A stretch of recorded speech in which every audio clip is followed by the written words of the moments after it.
നമസ്തേ. നമ്മുടെ പുതിയൊരു വീഡിയോയിലേക്ക് എല്ലാവർക്കും സ്വാഗതം. നമ്മൾ യോഗ ചെയ്യുന്ന മിക്ക ആളുകൾക്കും അല്ലെങ്കിൽ ചെയ്യാൻ തുടങ്ങുന്ന മിക്ക ആളുകൾക്കുള്ള ഒരു ഡൗട്ടാണ് നമ്മളിന്ന് സംസാരിക്കാൻ പോകുന്നത്. അതായത് യോഗയിലൂടെ അല്ലെങ്കിൽ യോഗ ചെയ്തുകൊണ്ട് നമുക്ക് തടി കുറയ്ക്കാൻ സാധിക്കുമോ? അല്ലെങ്കിൽ ഏത് രീതിയിലാണ് അതിനു വേണ്ടി നമ്മൾ പ്രാക്ടീസ് ചെയ്യേണ്ടതെന്നുള്ളത്. നമ്മൾ ഒരു വർക്കൗട്ട് ചെയ്യുന്ന സമയത്ത് മാത്രമല്ല നമ്മുടെ ഫാറ്റ് ബേൺ ആവുന്നതും അല്ലെങ്കിൽ സ്ട്രെങ്ത് ഡെവലപ്പ് ആവുന്നതും ഒക്കെ. യോഗ ചെയ്യുമ്പോഴും നമുക്ക് ഈ കാര്യങ്ങളൊക്കെ ഡെവലപ്പ് ആവുന്നുണ്ട്. ഒരു ബിഗിനർ ആണെങ്കിൽ പറ്റുന്നത് പോലെ നമ്മളൊരു ആസനം പ്രാക്ടീസ് ചെയ്യുമ്പോൾ അതിനർത്ഥം അത് കംപ്ലീറ്റ് ആയി എന്നല്ല. നമ്മൾ കുറേ നാളുള്ള പ്രാക്ടീസിന് ശേഷമാണ് ഒരു വൃത്തിയായിട്ടും കൃത്യമായ അലൈൻമെൻറ്റിലും നമുക്കത് ചെയ്യാൻ സാധിക്കുന്നത്. പ്രാണായാമമാണെങ്കിലും മെഡിറ്റേഷൻ ആണെങ്കിലും യോഗ ആസനാസ് ആണെങ്കിലും ഒക്കെ. അപ്പോൾ അങ്ങനെ നമ്മൾ അതിലേക്ക് എത്തണമെങ്കിൽ നമുക്ക് കുറച്ച് സ്ട്രെങ്ത്ത് അല്ലെങ്കിൽ ഫ്ലെക്സിബിലിറ്റി ഒക്കെ ഡെവലപ്പ് ചെയ്യേണ്ടതുണ്ട് അല്ലേ നമ്മുടെ ബോഡിയുടെ. അപ്പോൾ അതുകൊണ്ട് തന്നെ ഈ നിരന്തരമുള്ള പ്രാക്ടീസ് ഡെയിലി നമ്മൾ സാധന ചെയ്യുമ്പോൾ നമുക്ക് എന്താണേലും നമ്മുടെ ഒരു ഐഡിയൽ വെയിറ്റിലേക്ക് നമ്മൾ തീർച്ചയായിട്ടും വരും. റെഗുലറായിട്ട് പ്രാക്ടീസ് ചെയ്യുന്ന ഒരാൾക്ക് മാത്രം കേട്ടോ. ഇപ്പോൾ നമ്മൾ വർക്കൗട്ട് ചെയ്യുന്ന സമയത്ത് അതിലും നമുക്ക് കാർഡിയോ സെക്ഷൻ ഉണ്ട്, അതേപോലെ തന്നെ സ്ട്രെങ്ത് ട്രെയിനിങ് ഉണ്ട്, വെയിറ്റ് ട്രെയിനിങ് ഉണ്ട്, ഇങ്ങനെയുള്ള കാര്യങ്ങളൊക്കെ ഉണ്ട്. അതേപോലെ യോഗയിലേക്ക് വരുമ്പോഴും നമ്മുടെ ബോഡി വെയിറ്റ് ഉപയോഗിച്ച് തന്നെയാണ് നമ്മൾ പല കാര്യങ്ങളും മിക്ക ആസനാസും ചെയ്തു പോകുന്നത് പ്രത്യേക രീതിയിൽ. അഡ്വാൻസ്ഡ് ആയിട്ടുള്ള പോസ്റ്റേഴ്സൊക്കെ നമ്മൾ പ്രാക്ടീസ് ചെയ്യണമെങ്കിൽ നല്ല രീതിയിൽ സ്ട്രെങ്ത് വേണം, ഫ്ലെക്സിബിലിറ്റി ഒക്കെ നമുക്ക് ആവശ്യമാണ്. അപ്പോൾ നല്ല രീതിയിൽ ഹാർഡ് വർക്ക് ചെയ്യണമെന്ന് തന്നെയാണ് അതിൻ്റെ അർത്ഥം. പക്ഷേ ബെനിഫിറ്റ്സ് നോക്കുമ്പോൾ നമുക്ക് ബോഡിക്ക് ഫിസിക്കലായിട്ട് കിട്ടുന്നത് അതേപോലെ തന്നെ നമുക്ക് മെൻ്റലി നമുക്ക് കുറേ കാര്യങ്ങൾ കിട്ടുന്നുണ്ട് ഒരാസന പ്രാക്ടീസ് ചെയ്യുന്ന സമയത്ത് കൂടി. അപ്പോൾ യോഗ ചെയ്തുകൊണ്ട് നിങ്ങൾക്ക് നിങ്ങളുടെ ഒരു ബോഡി വെയിറ്റ് കട്ട് ചെയ്യാനൊക്കെ ആണെങ്കിൽ വർക്കൗട്ട് മാത്രം അതിന് വേണമെന്നില്ല. യോഗയുടെ പാത്തിലൂടെ വന്നിട്ട് നമുക്കുള്ള ക്ലാസ്സുകളിൽ ഒരുപാട് പേർക്ക് ധാരാളം റിസൾട്ട് കിട്ടുന്നുണ്ട്, നല്ല രീതിയിൽ മാറ്റങ്ങൾ വരുന്നുണ്ട്. മെൻ്റലി ഫിസിക്കലി വണ്ണം കുറയുന്നു, കറക്റ്റ് കൃത്യമായ രീതിയിലേക്ക് ഒരു വെയിറ്റിലേക്ക് നമ്മൾ വരുന്നു. പിന്നെ നമ്മൾ യോഗ ചെയ്യുന്ന സമയത്ത് നമുക്ക് മെൻ്റലി പല ഭക്ഷണ രീതികളും പല ഹാബിറ്റുകളും നമ്മൾ ഒഴിവാക്കുന്നുമുണ്ട് സ്വാഭാവികമായിട്ടും. അത് നമ്മൾ ഒരുപാട് പ്രാണായാംസ്, മെഡിറ്റേഷൻസ്, യോഗ ആസനാസ് ഇതൊക്കെ പ്രാക്ടീസ് ചെയ്യുന്നത് കൊണ്ട് തന്നെയാണ്.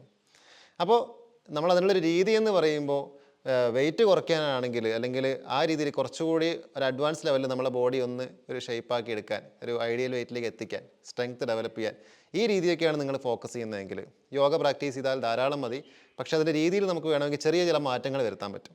ഒരു ഒഴുക്കനായിട്ടും വളരെ പെട്ടെന്നും ചെയ്തു പോകുന്നതിന് പകരം സമയമെടുത്ത് ഹോൾഡ് ചെയ്ത് ഓരോ പോസ്റ്റേഴ്സും ചെയ്തു പോകുന്നത് നമുക്കിതിന് വളരെ യൂസ്ഫുള്ളാണ്.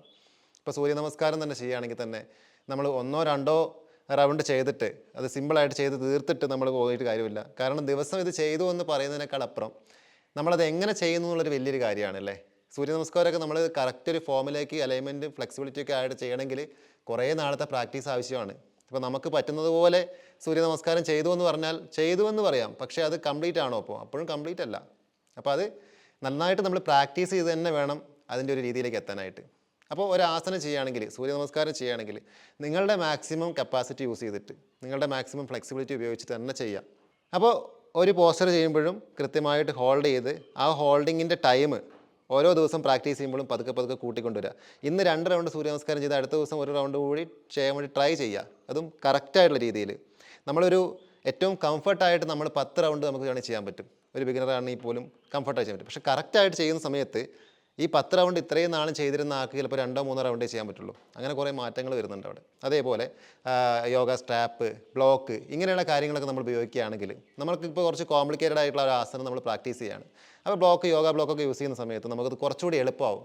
ഒരു ബിഗിനറെ സംബന്ധിച്ചിടത്തോളം സ്റ്റാർട്ടിങ്ങിൽ നമ്മൾ കുറച്ച് കംഫർട്ടായിട്ട് ചെയ്ത് പഠിക്കുന്നത് തന്നെയാണ് നല്ലത്. ഇതാണ് ഇതിൻ്റെ ഒരു മെത്തേഡ് എന്ന് പറയുമ്പോൾ. ഈ രീതിയിലൊക്കെ നമ്മൾ കറക്റ്റായിട്ട് പോയാൽ നമുക്ക് നല്ല മാറ്റം വരും. ഇനി നെക്സ്റ്റ് വൺ നമുക്ക് ഫുഡ് അല്ലേ. നമ്മളിപ്പോൾ വെയിറ്റ് ലോസ് നോക്കുന്ന ആളാണെങ്കിൽ പോലും നമ്മൾ ഡയറ്റ് നോക്കാറുണ്ട്. കാരണം നിർബന്ധമാണത്. ഭക്ഷണത്തിലൂടെ നമ്മൾ ഇൻടേക്ക് ചെയ്യുന്ന കലോറി കൺട്രോൾഡ് ആയിട്ടുള്ള രീതിയിൽ പോയാൽ മാത്രമാണ് നമുക്ക് നമ്മൾ ഫാറ്റ് പെർസെൻറ്റേജ് കുറയാനും നല്ലൊരു റിസൾട്ട് കൊണ്ടുവരാൻ നമുക്ക് സാധിക്കുകയുള്ളൂ. അപ്പോൾ ഒരു മെയിൻ്റനൻസ് കലോറി നമ്മൾ എപ്പോഴും കീപ്പ് ചെയ്ത് തന്നെ പോകണം. യോഗയിലേക്ക് വരുന്ന സമയത്ത് പല കാര്യങ്ങളും ഒഴിവാക്കാനുള്ളൊരു ടെൻഡൻസി നിങ്ങൾക്ക് വരുന്നതായിരിക്കും.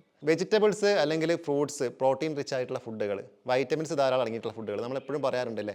ഇങ്ങനെയുള്ള ഫുഡുകൾക്ക് പ്രാധാന്യം കൊടുക്കുക, ക്വാളിറ്റിക്ക് പ്രാധാന്യം കൊടുക്കുക, ക്വാണ്ടിറ്റിക്ക് പ്രാധാന്യം കൊടുക്കാതിരിക്കുക.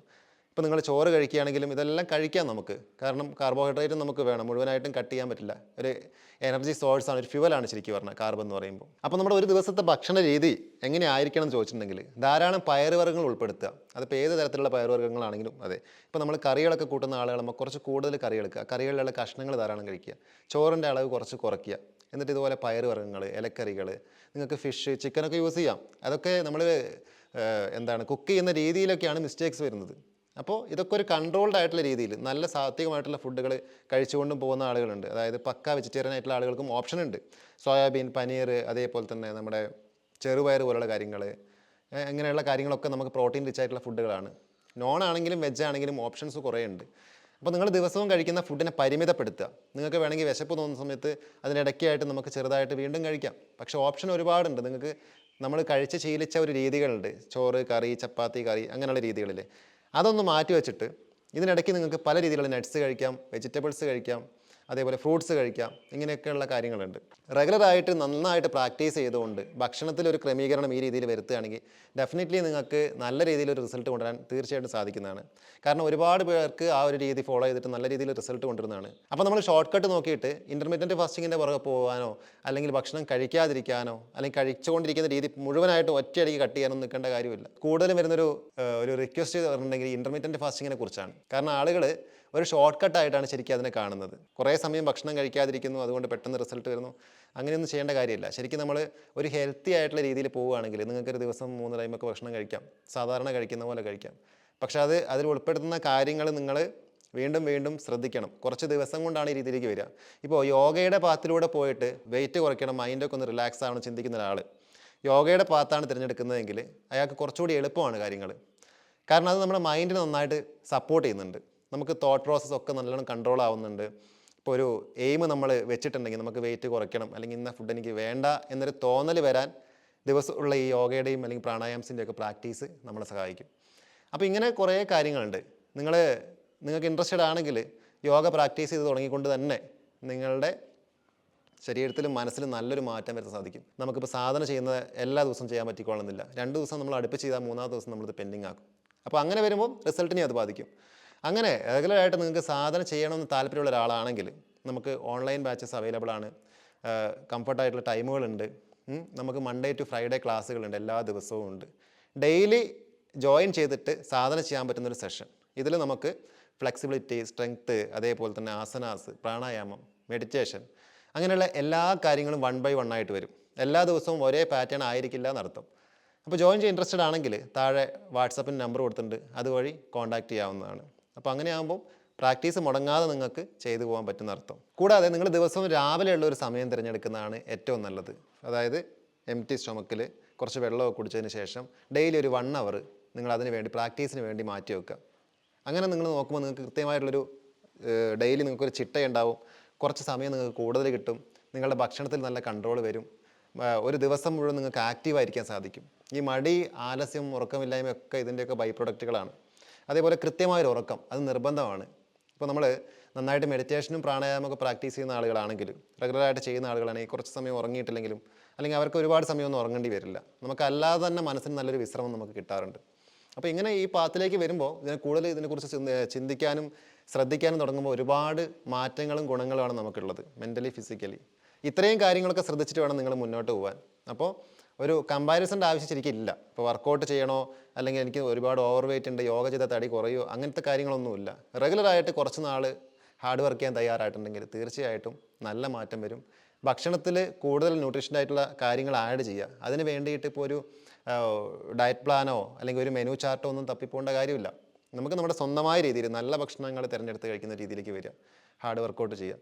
അപ്പോൾ ഇത്രയും ചെയ്യുമ്പോൾ നല്ല രീതിയിലൊരു മാറ്റം വരും. ഇത്രയും കാര്യങ്ങളാണ് പ്രധാനമായിട്ടും നിങ്ങൾ ശ്രദ്ധിച്ചിരിക്കേണ്ട ഒരു കാര്യം, യോഗയെ ബേസ് ചെയ്ത് പറയുകയാണെങ്കിലും അല്ലെങ്കിൽ നിങ്ങളുടെ ബോഡി വെയ്റ്റിനെ ബേസ് ചെയ്ത് പറയുകയാണെങ്കിലുള്ള കാര്യം എന്ന് പറയുമ്പോൾ. അപ്പോൾ ഇന്നത്തെ വീഡിയോ നമ്മൾ വൈൻഡപ്പ് ചെയ്യുകയാണ്. പ്രധാനപ്പെട്ട എല്ലാ പോയിന്റുകളും പറഞ്ഞു പോയെന്ന് വിചാരിക്കുകയാണ്. നിങ്ങൾക്ക് ജോയിൻ ചെയ്യാൻ ഇൻട്രസ്റ്റ് ഉള്ള ആളുകൾക്ക് ഓൺലൈൻ ക്ലാസ്സിൻ്റെ കോൺടാക്ട് നമ്പർ താഴെ കൊടുക്കുന്നുണ്ട്, അതുവഴി നിങ്ങൾക്ക് എൻക്വയറി നടത്താവുന്നതാണ്. Okay, thanks for watching. Next day വീണ്ടും കാണാം.